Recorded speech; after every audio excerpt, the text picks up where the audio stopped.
ব্যাপারটা আবার কি? আমার নাম রাশেদ। জি রাশেদ ভাই, আপনি রাগ করেন না। আপনি কইতে আইছেন? ভাই আমি আসছিলাম ওই যে ঢাকা থেকে। এই আপনারা ঢাকার মানুষের এই একটা সমস্যা। হ্যাঁ, এই যে বলা নেই ক নেই, হুটহাট করে আপনি আমার ভিডিও শুরু করে দিচ্ছেন। আমার গ্রামের মানুষের কি মনে হয়, গরু ছাগল? যাক বাদ দেন, আপনি কার বাড়িতে যাবেন? ভাই আমি ওই যে দুলাল চেয়ারম্যানের বাড়িতে আসছি। দুলা সালাম আপনার কি হয়? আমার মামা লাগে।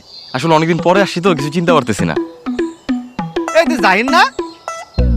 হ্যাঁ কিন্তু আপনি আমার নাম জানেন কিভাবে? আরে শালা, আমি রাশেদ তোর দোস্ত। একসাথে ক্লাস 7 মতো লেখাপড়া করেছি, ভুলে গেলি?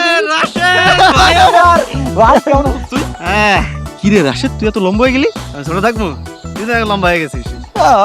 একটু হইছি। সেই যে গেলি আর তো আসলি না। এই যে আসলাম। বিয়ে করেছিস? তুই করছস? 3টা। কি?